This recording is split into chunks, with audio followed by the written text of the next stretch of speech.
on this solution. Months ago, now that we have the legal parameters. Խոսքից մեկնարկին նախ կցանկանայի բոլորի շնորհավորել մարդու իրավունքների միջազգային օրվա կապակցությամբ։ Շուրջ 80 տարի առաջ 1948 թվականին այսօրն ընդունվեց մարդու իրավունքների համընդհանուր հռչակագիրը,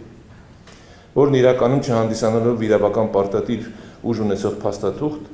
իր մեջ խտացրել էր մարդու հիմնարար իրավունքների շուրջ կարևորագույն արձանագրումները, որոնք հետագայում պիտի հիմք հանդիսանային մարդու հիմնարար իրավունքներն ու ազատություններն ամրագրող առանցքային դաշնագրերի մշակման համար։ Կարևոր եմ համարում շեշտել, որ անկախությունից ի վեր մեր պետությունը միացել է մարդու իրավունքների դաշնագրային համակարգի գործիքների բացարձակ մեծամասնությանը եւ շարունակաբար կատարելագործում է դրանցով ստանձնած պարտավորությունների իրականացման համակարգերը։ Անկախությունից մեկ տասնամյակ հետո, դառնալով Եվրոպայի խորհրդի անդամ եւ զգալիորեն բարեփոխելով իր օրենսդրությունը, Հայաստանը գիտակցված ընտրություն կատարեց։ Շարժվել դեպի ժողովրդավարական կառավարման առավել հավակնոտ, հաշվետու եւ թափանցիկ կառուցակարգերը, որոնք մեր քաղաքացիներին հնարավորություն են տալիս օգտվել միջազգային արդարադատության եւ մասնավորապես մարդու իրավունքների եվրոպական դատարանի գործիքակազմից։ Ուրախ եմ արձանագրել, որ այսօր իրավունքահեն մոտեցումներն ու օրենքի գերակայությունը Հայաստանի կառավարության բարեփոխումների ծավալուն օրակարգի հիմք են եւ ոլորտային քաղաքականության առաջնայնությունը։ Երախտիկից խոսքերն ուղղելով Հայաստանի մարդու իրավունքների պաշտպանին համաժողովը կազմակերպելու համար առանձնակի հպարտությամբ կցանկանայի շեշտել, որ Հայաստանի Հանրապետության մարդու իրավունքների պաշտպանի հաստատությունը միավորված ազգերի կազմակերպության փարիզյան սկզբունքների չափանիշներով տարիներ շարունակ արժանանում է ամենաբարձր A կարգավիճակին, ինչը մեր պետության ժողովրդավարության անշեղ ուղու վկայությունն է։ Պետք է նշեմ, որ համաժողովի համար ընտրված է բազմաշերտ ու բարդ թեմա։ Իրավահավասարության ապահովումն ու խտրականության բացառումը ոչ միայն պետության պարտավորությունն են ու մեր սահմանադրության հիմքերից մեկը, այլև մարդկային արժանապատվության նկատմամբ հարգանքի նվազագույն պահանջ է, առանց որի հնարավոր չէ կառուցել խաղաղ ու արդար հասարակություն։ Կարծում եմ նաև միջազգային քաղաքական դիսկուրսում գերակշռում է այն համոզմունքը, որ անհատների եւ պաշտպանված խմբերի, այդ թվում ազգային, էթնիկ, կրոնական, լեզվական փոքրամասնությունների, բնիկ ժողովուրդների, փախստականների եւ մի շարք խոցերի խմբերի իրավունքների պաշտպանությունը, դրանց նկատմամբ ատելության խոսքի ու հանցանքների վաղ բացահայտումն ու արձագանքումը իզորու են ապագայում առավել լուրջ հակամարտությունների եւ նույնիսկ պատերազմների կանխարգելման երաշխիք լինել։ Դեռևս 1947 թվականի մարդու իրավունքների համընդհանուր հռչակագրի նախագծման եւ ընդունման գործում մեծ դեր են խաղացել 5 գործիչները։ Այն համոզման են, որ իրավահավասար պետության եւ հասարակության պարտադիր նախապայմաններից մեկը կանանց նկատմամբ խտրականության բոլոր ձևերի վերացումն է եւ ոչ միայն օրենքների ու կարգավորումների, այլ սովորույթների եւ մշակութային ընկալումների մակարդակն։ Հարգելի գործընկերներ, միջազգային համաժողովը մեկտեղել է պետական գործիչների, դիվանագետների, ոլորտի հայաստանյան ու արտերկրյա փորձագետների հեղինակավոր խումբ, որոնք սեղմ ժամկետում պետք է քննարկեն կային ժողովրդավարության հիմքերի, որոշող մեծամասնության եւ պաշտպանված փոքրամասնության իրավական եւ էթիկական մշակութային բաղադրիչների հայեցակարգային խնդիրները։ Հաջողություն եմ մաղթում համաժողովի բոլոր մասնակիցներին։ Շնորհակալություն։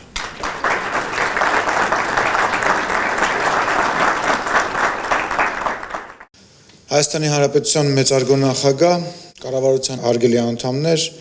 ազգային ժողովի հարգելի պատգամավորներ, դատական իշխանության հարգելի ներկայացուցիչներ, մեծարգո դեսպաններ, հարգելի հյուրեր։ Նախ շնորհավորում եմ մարդու իրավունքների միջազգային օրվա առիթով դեկտեմբերի 10-ը բոլորիս հիշեցնում է այն հիմնական արժեքների պաշտպանության մասին, որոնց վրա կառուցվում է ժամանակակից ժողովրդավարական հասարակությունը։ Մարդկային արժանապատվություն, ազատություններ, հավասարություն։ Պետք է արձանագրենք, որ մարդու իրավունքների պաշտպանությունը ոչ միայն պետության պարտականությունն է, այլև հանրային համերաշխության հատուկ բաղադրիչ է։ Ազգային ժողովը, որպես ժողովրդավարական պետության բարձրագույն օրենսդիր մարմին, կարևոր առաքելություն ունի մարդու իրավունքների պաշտպանության հարցում։ Մենք շարունակում ենք հետևականորեն կատարելագործել մարդու իրավունքների ոլորտին առնչվող օրենսդրությունը։ Բացի այդ, պարտավոր ենք երաշխավորել, որ յուրաքանչյուր քաղաքացի անկախ առանձնահատկություններից հնարավորություն ունենա լիարժեք օգտվելու իր իրավունքներից եւ ազատություններից։ Այս համատեքստում ուզում եմ արձանագրել, որ իրավահավասարության ապահովման եւ խտրականության պաշտպանության մասին օրենքի նախագիծը գտնվում է ակտիվ քննարկման փուլում։ օրենքի ընդունումից հետո վերոնշյալ գործառույթները վերապահովելու են հենց մարդու իրավունքների պաշտպանին, ինչը էապես կընդլայնի MIP գործունեությունը ու հնարավորություն կտա առավել համակարգված արձագանքել անհավասարության դեպքերին։ Նշվածը սակայն միայն մի մարմնի աշխատանքը չէ։ Այն պահանջում է համատեղ գործունեություն ինչպես քաղաքացիական հասարակության ու միջազգային կառույցների, այնպես էլ պետական մարմինների մասնակցությամբ։ Մենք պատրաստ ենք շարունակել բարեփոխումների ուղին, ամրապնդելով էական չափորոշիչները եւ առավել հստակ մեխանիզմներ սահմանել իրավահավասարության ապահովման համար։ Կոչ եմ անում բոլոր դերակատարներին շարունակել համատեղ ջանքերը, կառուցելու հարգանքի, ներառականության եւ արդարության վրա հիմնված հասարակություն եւ պետություն։ Այդ ճանապարհին մենք ունենք մեկ ընդհանուր նպատակ՝ դարձնել Հայաստանը այնպիսի երկիր, որտեղ մարդու իրավունքները ամբողջությամբ պաշտպանված կլինեն, երբեք եւ որևէ պարագայում կասկածի տակ չդրվելու երաշխավորությամբ։ Շնորհակալություն։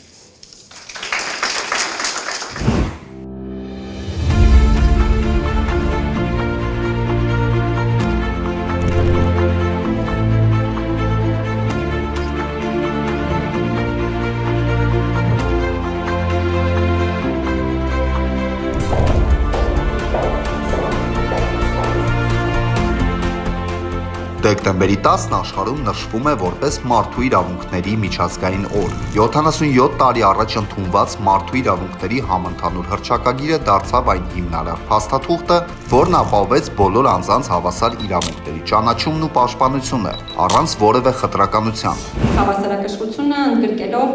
թե հանրային, թե ընդդիմադիր, այսպես ավելի հայացքներ ունեցող չնայած զանգվածային լրատվության միջոցների բարեկամում երևի թե սխալ ասել, ստանդարտի խախտում է նման բան ասելը, բայց ամեն դեպքում ունենք այն, ինչ ունենք, իրավիճակը այդպիսին է, եւ ընդդիմադիր լրատվամիջոցներ ենք ներգրավել կամ ավելի այդպես իշխանական ընկալվող եւ շատ հետաքրքիր քննարկումներ ենք համատեղ ունեցել։ Ես սա շատ հաջողված փորձ եմ համարում ըստ էության։ Պարզապես կարևորում եմ Հայաստանում նաեւ ընդհանուր բևեռացման, այդ թվում նաեւ զանգվածային լրատվության միջոցների շրջանակներում առկա այդ բևեռացման ամբողջ հաղթահարումը եւ նաեւ ապա քաղաքականացումը, որովհետև զանգվածային լրատվության միջոցների տեսանկյունից սա էլ կարող է խնդրահարույց երևույթ լինել բոլոր դեպքերում, որովհետև մենք իրականում ոլորտում կարողանանք խնդիրները լրջորեն լուծել։ Մեր երկրում կա եւ գործում է խտրականությունից պաշտպանության իրավունքը, քանի որ առաջին հերթին դա սահմանադրությամբ ամրագրված իրավունք է, բայց հետևանքի տեսանկյունից այդ իրավունքի խախտման մենք ունենք որոշակի բացեր։ Եվ մեր քաղաքականությունը ուղղված է այդ բացերը լրացնելուն։ Նախ, ինչպես մեր եվրոպացի գործընկերներ են նշում, մենք չունենք մեկ միասնական օրենք, որը պետք է պատասխանատու լինի խտրականությունից պաշտպանության եւ խտրականության կանխարգելման համար, հետո չունենք կարգավորումներ ատելության, խոսքի պատասխանատվության սահմանման համար ամբողջ ծավալով։ Մենք ունենք միայն քրեական պատասխանատվություն այս պահին։ Պետք է ուրախությամբ նշեմ, որ եւ կարծում եմ, որ շատերը եք տեղյակ, որ Արդարադատության նախարարության կողմից գործընկերների օգնությամբ մշակվել է խտրականությունից պաշտպանության եւ խտրականության կանխարգելման մասին օրենքի նախագիծը, որը արդեն ուղարկվել է վարչապետի աշխատակազմ եւ առաջիկայում քննարկումներից հետո իհարկե կմտնի կառավարության նիստերի օրակարգը։ Մեր պլանավորմամբ ազգային ժողովի հաջորդ նստաշրջանի ընթացքում օրենքը կքննարկվի եւ կընդունվի։ Այսինքն մյուս գարնանը մենք այլևս կունենանք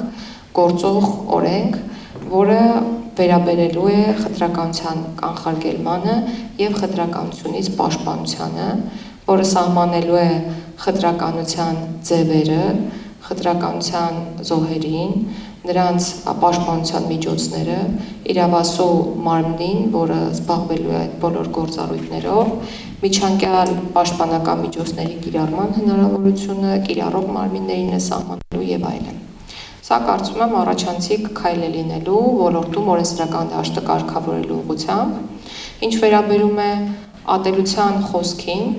Պետք է նշեմ, որ մենք արդեն մշակել ենք նախագիծ, որը պատասխանատվություն է սահմանում ատելության խոսքի դրսևորումների, ընդ որում բոլոր տեսակի դրսևորումների համար,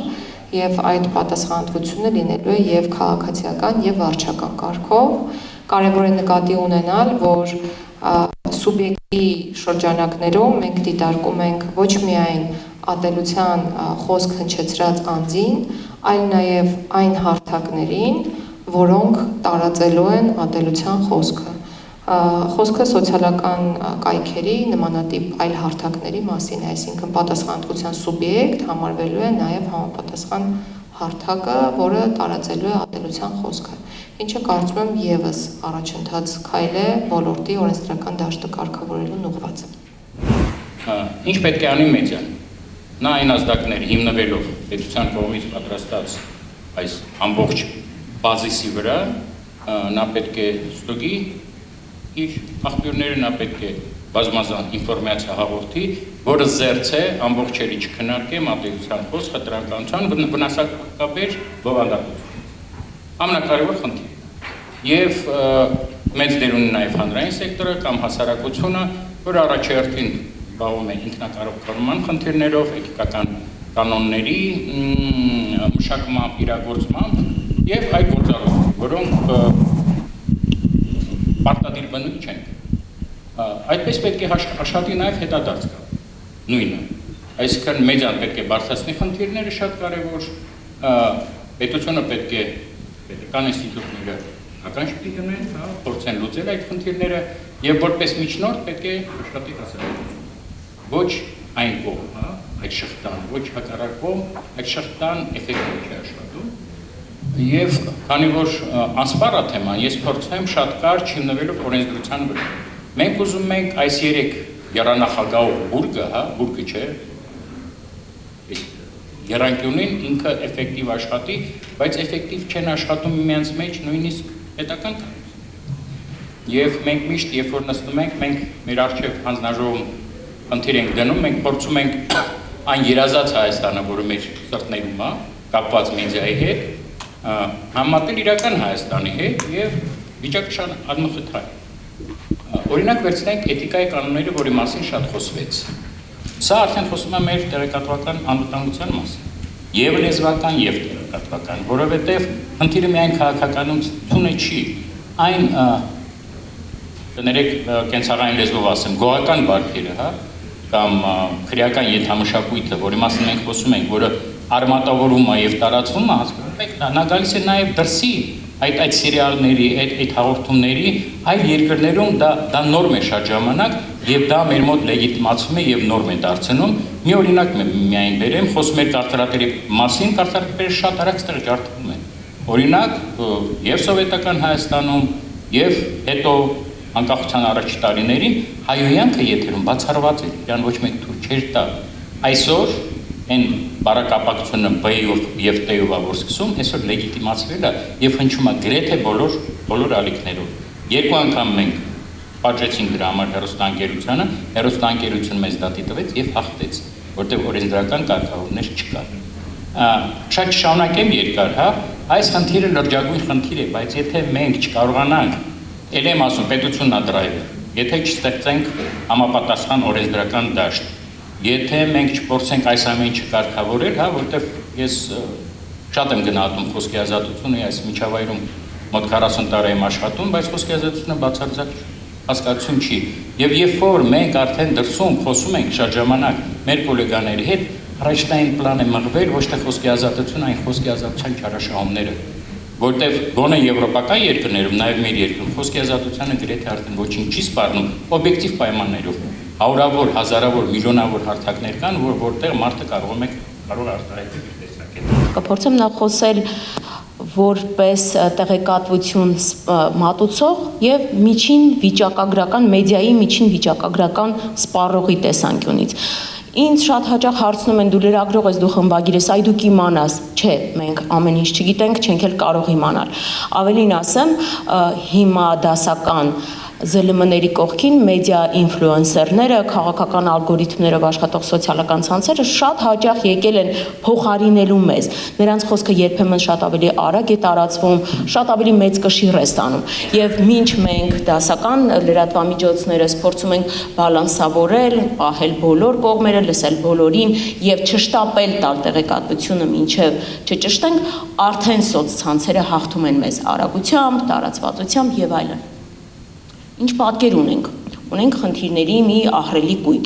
եւ չեմ վախենա ասել, որ դասական լրագրության կանոնները փոխվել են եւ այն հին կանոնները այլևս չեն գործում։ Ես իմ ուսանողներին էլ արդեն դասական լրագրության կանոններից հորդորում եմ սովորել արդի լրագրության մոտեցումները, այնտեղ ալգորիթմներ, աղբյուրների ստուգում, թվային անվտանգություն, պլատֆորմների մեջ լողալ, էթիկա եւ այլն։ Պարոն Հակոբյանը խոսեց լրատվամիջոցներից, որոնք չեն էլ ուզում ենթարկվել էթիկայի կանոններին, եւ այդ էթիկայի կանոնները ինչ մենք ջանում ենք պահել, դրա զուգահեռ իրականության մեջ կան լրատվամիջոցներ, որոնք կոնկրետ ուզում են խախտել այդ կանոնները եւ հետամուտ են լինում դրան։ Ինչ վերաբերում է հայաստանյան լրատվադաշտին, ապա չեմ կարող չնկատել, որ այստեղ ավելի ու ավելի ակտիվորեն եւ ավելի պրոֆեսիոնալ կերպով է սկսել գործել տեղեկատվության լվացման մեխանիզմը։ Սա մեր դաշտում մի փոքր երիտասարդ ձևակերպում է, բայց դրա տակ աշխատում է մի հսկա մեխանիզմ, ինչը ենթադրում է, որ տեղեկատվությունը ամենաանհայտ, ինչ որ ալիքում, ասենք Telegram-յան աղբյուրում դրվում է շրջանառության մեջ, երկրորդ քայլով այն շերտավորվում է եւ բազմացվում է, երրորդ քայլով արդեն ինտեգրվում է, վերափաթեթավորվում է եւ ավելի լեգիտիմ կերպ է ստանում ու արդեն տարածվում է ավելի լայն լսարան եւ դիտելիություն ունեցող հարթակներում, չորրորդ քայլով արդեն պատվերը վերադառնում է որպես կայացած տեղեկություն, որպես տեղեկույթ եւ հանրությունը սպառում է այն որպես փաստ։ Տեղեկատվության անվտանգության մասնագետներն ի դեպ նկատել են, որ այն պրեսինգը, որ արհեստական բանականության հանդեպ ուղղում են մեդիա ակտորները, փոխել է նաև արհեստական բանականության ընկալումը, այսինքն ԱԲ-ն սկսել է ապա տեղեկատվությունը ընկալել որպես փաստ եւ հարցման դեպքում մատուցել որպես փաստ։ Սա ինքնին արդեն ավելի լուրջ խնդիրներ է ստեղծում մեր դաշտի համար։ Ես երկու ցուցանիշ եմ ուզում առանձնացնել։ Վերջերս մեր գործընկերներից մեկը մի շատ կարևոր հետազոտություն արեց եւ տվեց հայաստանյան մամուլի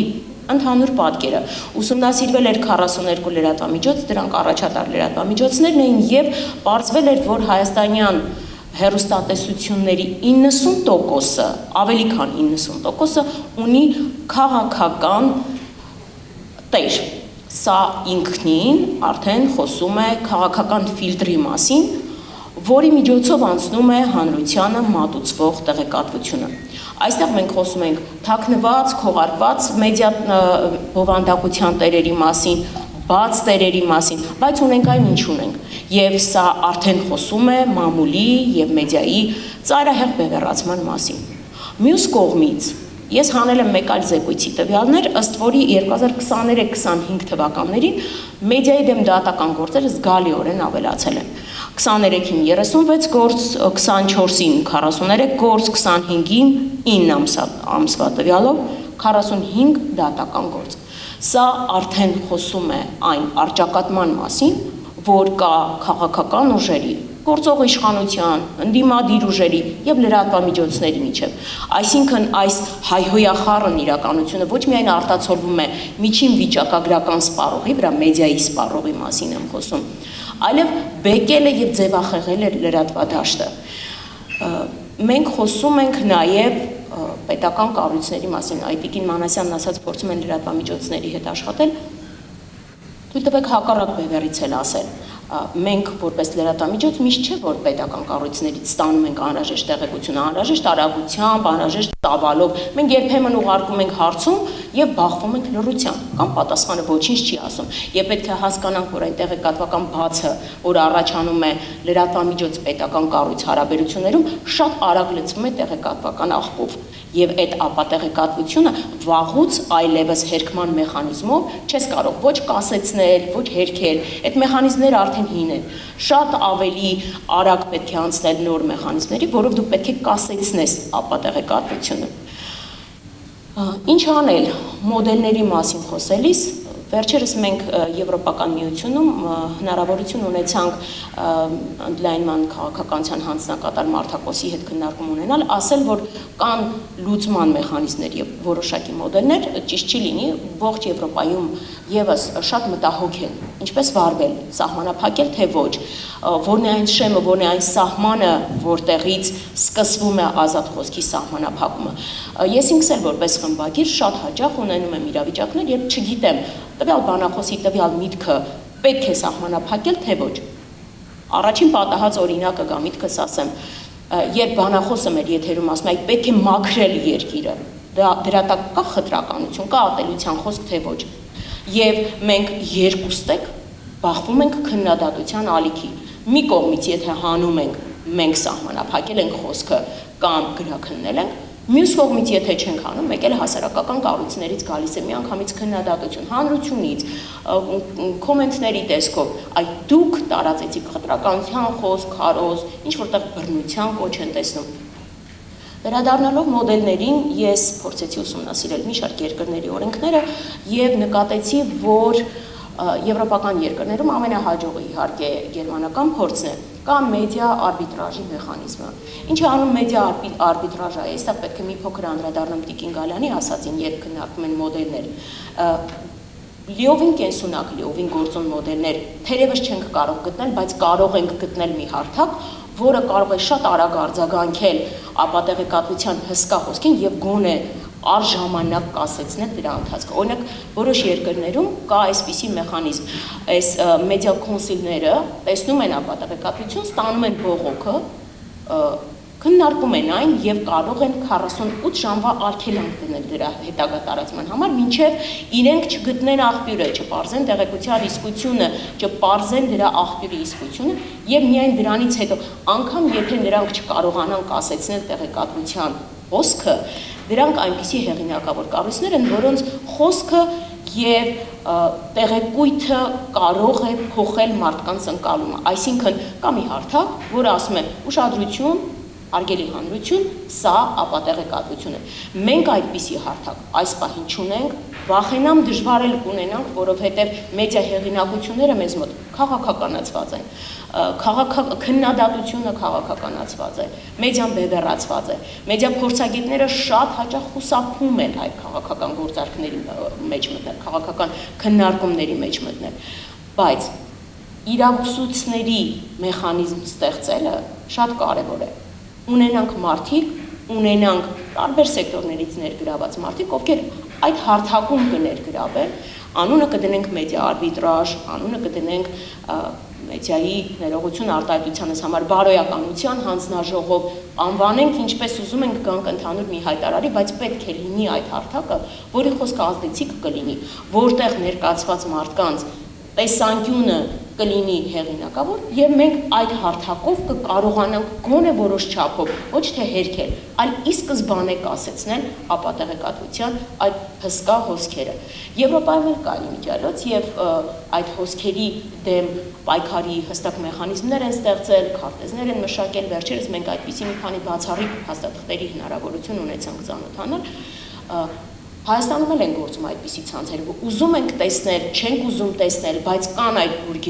բուրգերի ներքևում կան աշխատող ալգորիթմներ, որոնք նաև արտաքին աղբյուրներից ազդակներ ու քաղաքական ասելիք են բերում մեր երկիր։ Այստեղ է, որ մենք պիտի